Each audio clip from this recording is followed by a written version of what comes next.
नमस्कार, मैं जहांगीर आलम। आप देख रहे हैं कॉल फिल्म मिरर, हर पल आपके साथ।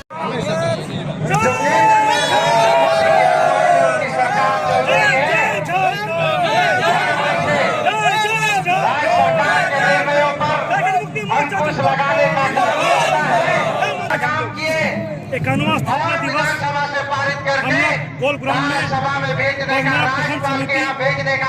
यहाँ पर उपस्थित है और पूरे धनबाद जिला में गारंटी के साथ कहते हैं धनबाद जिला में हमारा प्रखंड कमेटी 1 नंबर में आने का किया। हजारों हजार की तादाद में लोग यहाँ पर उपस्थित हैं। स्थापना दिवस पर क्या संदेश देना चाहेंगे? 91वां स्थापना दिवस है, कितनी खुशी है लोगों में? आज मतलब समझ लीजिए कि 2 साल से हम लोग गोल ग्राउंड में वैसे नहीं मिल पा रहे। आज पूरे धनबाद जिला ही नहीं, बोकारो गिरिडीह में ये कानून स्थापना दिवस के लिए लोगों के मन में उत्साह तो स्थान आएगा और लोग मनाएंगे। आज तक ये पूरा ग्राउंड पूरा फुल है, हजारों हजार की तादाद में लोग यहाँ उपस्थित हैं। माननीय मुख्यमंत्री जी बहुत जल्दी आने वाले हैं और हम लोग जो है उनको स्वागत करने के लिए मौजूद हैं। उम्मीद की नदियां खोदी है, सुन लो सारे झारखंड वालों, उनका ही नाम हेमंत जी है।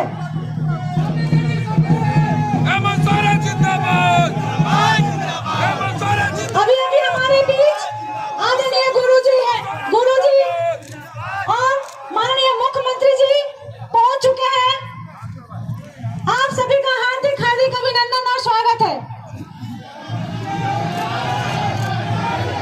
मुख्यमंत्री हेमंत सोरेन जिंदाबाद, जिंदाबाद, जिंदाबाद। झारखंड मुक्ति मोर्चा जिंदाबाद। आदरणीय गुरुजी शिबू सोरेन जिंदाबाद, जिंदाबाद। शहीद अमर रहे, अमर रहे, अमर रहे। झारखंड के वीर शहीद अमर रहे। थोड़ा सा और श्री प्रकाश नोनिया जो झारखंड के जो गिरिडीह के सांसद के प्रतिनिधि हैं और भाजपा के से जुड़े हैं, वो आज अपने दल में शामिल हो रहे हैं। चलिए, धन्यवाद धन्यवाद धन्यवाद। नहीं, अच्छा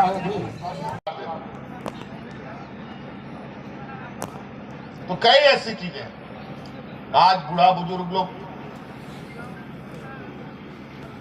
सुरक्षित महसूस कर रहा है, उसको पेंशन मिल रहा है।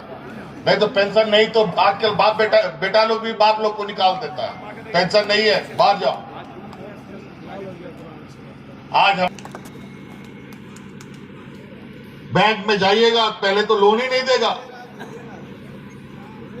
और देगा भी तो 15-12% का इंटरेस्ट पर, और समय पर चुकता नहीं हुआ तो सीधे अंदर। आज सावित्रीबाई फुले योजना के तहत 9 लाख बच्चियों को हम योजना से जोड़ रहे हैं। 6-7 लाख बच्चियों को तो जोड़ चुके, बाकी को जोड़ने का काम जारी है। इसमें जो हमारी किशोरी बच्चियां हैं, इनको 18 साल की उम्र में एक मुश्त 40,000 रुपये मिलेगा और आगे पढ़ाई के लिए अगर आपको अपना बच्चा को पढ़ाना है, इंजीनियर बनाना है, डॉक्टर बनाना है, वकील बनाना है, जो भी पढ़ाई कराना है, उसका पूरा पढ़ाई का खर्चा राज्य सरकार देगी। इसे कानून बना दिया। सेना में बहाली के लिए जाता है, लेकिन सेना का बहाली की स्थिति आप लोग को मालूम है। हाल फिलहाल में क्या कानून बना, अब सेना में कितना बहाली होगा तो ये तो कहना बड़ा मुश्किल है। उसके बाद ग्रामीण क्षेत्र का लोग को रेलवे स्टेशन बिक चुके हैं, तो वहां कहां नौकरी मिलेगा ये आप अंदाजा लगा सकते हैं। हम लोगों का आरक्षण संविधान में लिखा का लिखा रह जाएगा। इसलिए स्वरोजगार का रास्ता हमने निकाला था इस राज्य के लिए, और अभी वो चलेगा। आप उस मुख्यमंत्री रोजगार सृजन योजना से आपको जो काम करना है, आप राशन दुकान चलाना है, कपड़ा दुकान चलाना है, जूता दुकान चलाना है, नाई का दुकान चलाना है, सैलून चलाना है,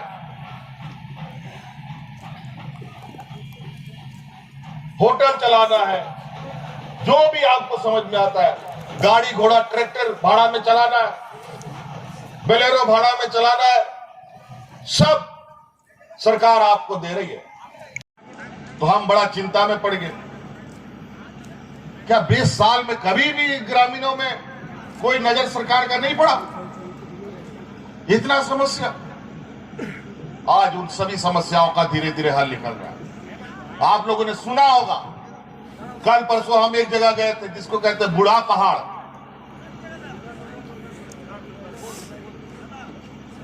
मीटन जायगा लेना उन्हें यूतुम ताहलना हड़ाम बुरु एकदम छत्तीसगढ़ बॉर्डर रे बिना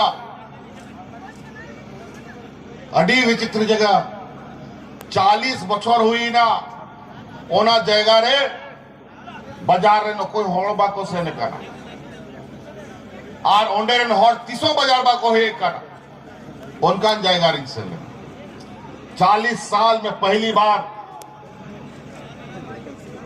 कोई बाहरी शहर से लोग उस जगह पर गया और वहां का आदमी भी कभी शहर नहीं आया। ना बिजली, ना सड़क, ना पानी पीने का व्यवस्था।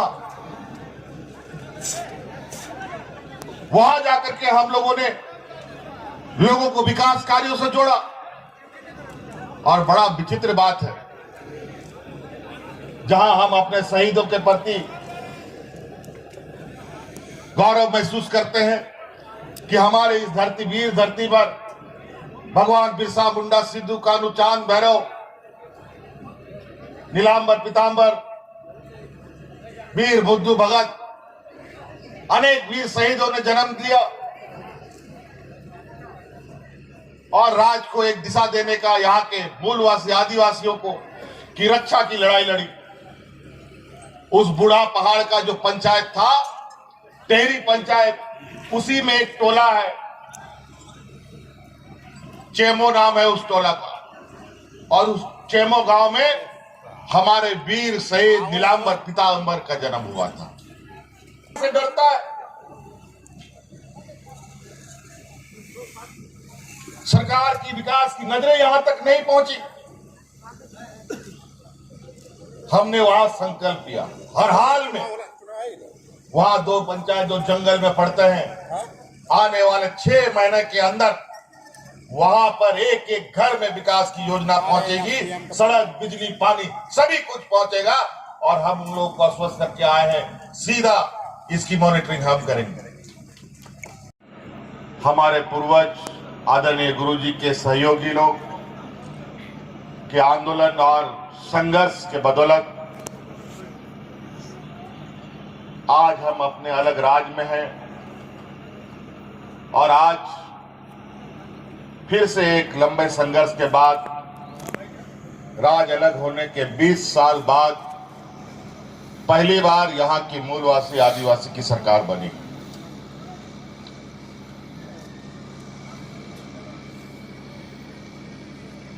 और ना जाने कभी कभी सोचने से ऐसा लगता है कि झारखंडियों के किस्मत में संघर्ष, बलिदान, कुर्बानी किस्मत से ही लिख के आता है। बड़ी मुश्किल से राज मिला, अनेक लोगों के शहादत के बाद बड़ी मुश्किल से सरकार बना। और सरकार बनने के बाद भी आपने देखा होगा कि सरकार ठीक से बनी नहीं थी कि देश में एक ऐसा महामारी पूरा दुनिया में छा गया जो लगभग 2 साल हम लोगों को घर में बंद होकर के रहना पड़ा। हाट बाजार, गाड़ी मोटर, काम धाम, कारखाना, उद्योग सब बंद, कोई काम नहीं। बड़ी विचित्र स्थिति हो गई और समझ में नहीं आता था कि अब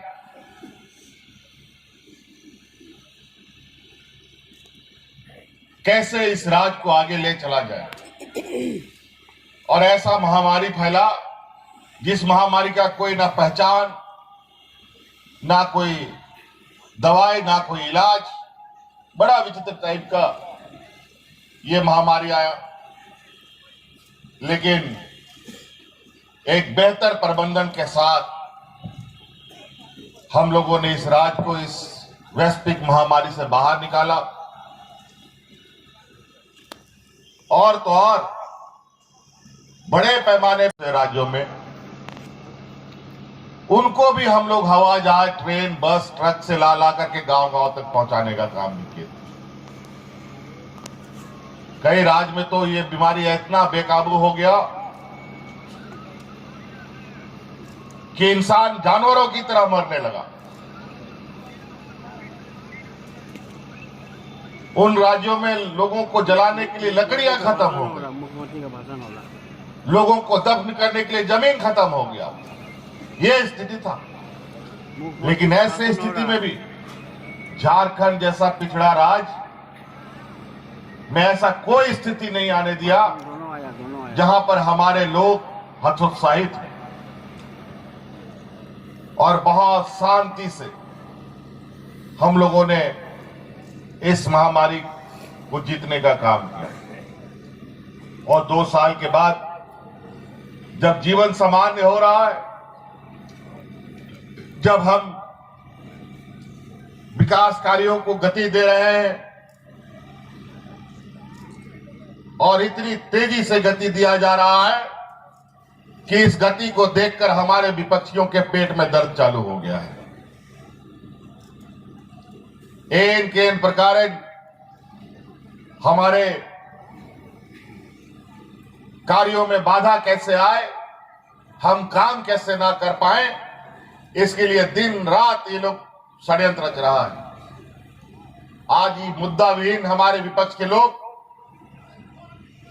आज जिस तरीके से आदरणीय दिसम गुरु शिबू सोरेन जी को हमेशा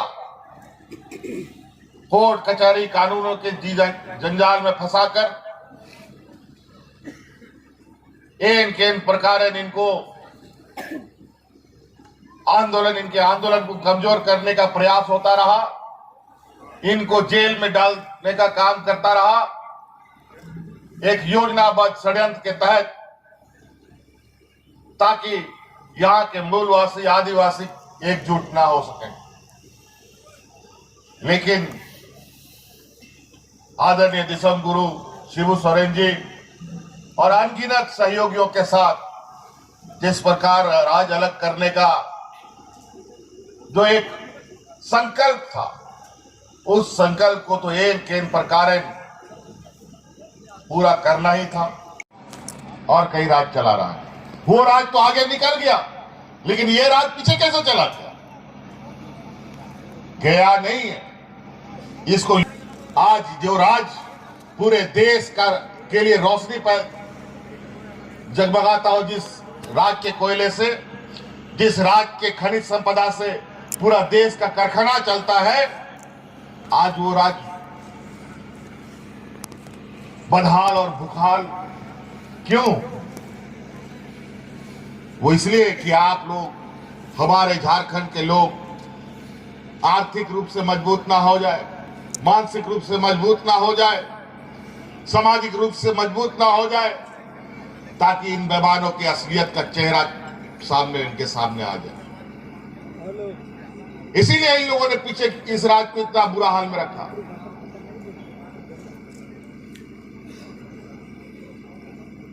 और वो राज इसीलिए आगे चला गया कि गुजरात को गुजराती लोग चलाता है,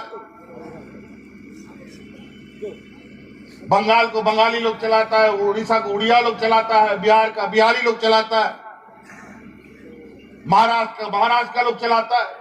दुर्भाग्य है, इस राज को झारखंडी लोग कभी चलाया ही नहीं। जब भी जो 2-4 झारखंडी लोग बैठा, उसको भी उतार दिया इन लोगों ने। आज 20 साल के बाद पहली बार पूरा मजबूती से झारखंडियों की सरकार, यही वजह है आज इस राज्य में हमारे सरकार आने के बाद गांव में कोई बूढ़ा बुजुर्ग बिना पेंशन का नहीं मिला, सबको पेंशन मिल रहा है।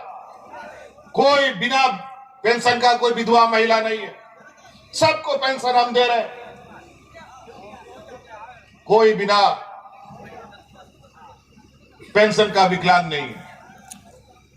और तो और कई ऐसी चीजें जो हम आप लोगों के लिए किए हैं। कभी आप लोगों ने सुना है कि ब्लॉक का बाबू साहब, बीडीओ, सीओ सब गांव जाते हुए कभी आप लोगों ने देखा है? नहीं देखा। लेकिन हमारी सरकार बनने के बाद पंचायत टोला टोला में शिविर लगा लगा करके हमारे ग्रामीणों की समस्या का समाधान किया जा रहा है। और बड़ा विचित्र बात है, आज उस शिविर के माध्यम से गांव की जो समस्या का संख्या हमारे पास आया, लगभग 1 करोड़ है, जिसके वजह से आज देश का अर्थव्यवस्था के पांव फूल रहे हैं। आज रुपया इतना औंधे मुंह गिरा पड़ा, खड़ा नहीं हो पा रहा। 2014 के पहले जब 400-300 टका गैस सिलेंडर मिलता था तो उस समय इन लोग को महंगाई बुझता था कि कितना महंगा बिक रहा है गैस सिलेंडर, 300-400 रुपया और 60 रुपया पेट्रोल डीजल। और इसको लेकर माथा में लेकर के सड़क पर उतरकर यही गाना गाता था, महंगाई को इन लोग को डाइन नजर आता था। लेकिन आज वही गैस सिलेंडर की कितना मिलता है? 1200 टका में। आज पेट्रोल डीजल कितना में मिल रहा है? 100 टका में। आज जो 2014 से पहले 5 टका का प्लेटफॉर्म टिकट मिलता था, धनबाद में तो बहुत पहले से ट्रेन आना जाना कर रहा है। यहाँ के लोग लगभग इस यहाँ के स्टेशन में गए होंगे। आप लोग बताइए कि आप लोग उस समय कितने में टिकट खरीदते थे? 2 रुपया 5 रुपया का प्लेटफॉर्म टिकट आज 50 रुपया 60 रुपया में हो गया। यह स्थिति है। और आज महंगाई बेलगाम घोड़े की तरह आसमान भाग रहा है। गरीबों का थाली से पहले सब्जी गायब, दाल गायब, चावल गायब, अब खाली थाली बचा दिया। अब इन लोग को महंगाई, पहले तो इनको डाइन लगता था, अब भौजाई लगने लगा। बड़ा विचित्र स्थिति। पिछला ये डबल इंजन की सरकार में हमारे विपक्षियों ने इस राज्य के गरीबों को 11 लाख गरीब व्यक्ति का बीपीएल से नाम हटा दिया, राशन कार्ड हटा दिया था। हम लोग का सरकार बना तो ये लोग 11 लाख हटाया, हम लोग 20 लाख हरा राशन कार्ड बना करके गरीबों के बीच में बांटने का काम किया। लेकिन उसमें भी बड़ा भेदभाव। हमने भारत सरकार से कहा कि हमको सरकारी दर में चावल खरीदने दो, एफसीआई से हमको चावल आवंटित कराओ, हम एफसीआई से चावल खरीदेंगे और गरीबों को देंगे। वो तो अपना अलॉटमेंट बढ़ाया नहीं, लेकिन हम अपने राजमत से गरीबों को देना चाहते हैं। लेकिन अफसोस आज उस एफसीआई से भी चावल नहीं मिला। अंतों तो बाजार दर से अब चावल खरीद करके गरीबों में बांटने का काम किया जा रहा है। बड़ा विचित्र स्थिति। आज ये राज्य देश का सबसे पिछड़ा राज्य है। क्यों? कभी इस सवाल को आप लोगों ने अपने से पूछने का कोशिश किया? इससे इतने लोगों की आस जग गई है इस सरकार के प्रति। कभी कभी तो इतना उमड़ के लोग आते हैं अपनी समस्या सुनाने, तो हमने उनको कहा है आप लोग धैर्य रखिए, सरकार अभी आपकी है और इस सरकार का आंख भी है, कान भी है और संवेदनाएं भी है। सबके साथ इंसाफ किया जाएगा, किसी के साथ इंसाफ ही नहीं की जाएगी, नाइंसाफी नहीं की जाएगी। पिछला बार हम लोग देखते थे मंत्री का, विधायक का, सांसद का घर घेराव होता था। कर्मचारी लोग अपना मांगों को लेकर कोई नंग धड़ंग प्रदर्शन करता था। आंगनबाड़ी सेविका, सहायिका महीनों सड़कों पर रहती थी बाल बच्चों के साथ। पारा शिक्षक जो 12 महीना में, साल के 12 महीना में 11 महीना सड़क पर रहता था, स्कूल कैसे चलता? आज वही पारा शिक्षक साल के 11 महीने अब स्कूल में रहता है और 1 महीना अपने घर पे रहता है। और आज वातावरण ये है कि विधायक मंत्रियों का घर घिरा होता है। किस लिए? राजहित में कानून बनाने के लिए, यहां लोगों को अधिकार देने के लिए, मंत्रियों को मिठाई खिलाने के लिए, विधायक को मिठाई खिलाने के लिए, माला पहनाने के लिए, आभार प्रकट करने के लिए घिरा होता है। यही फर्क है उस सरकार में और इस सरकार में। ये लोग कानून बनाते थे तो लोग एक दूसरे का खून का प्यासा हो जाता था, लेकिन हम लोग कानून बनाते हैं तो लोग सड़कों पर ढोल नगाड़ा लेकर के गुलाल अबीर से खेलता है। यह फर्क है।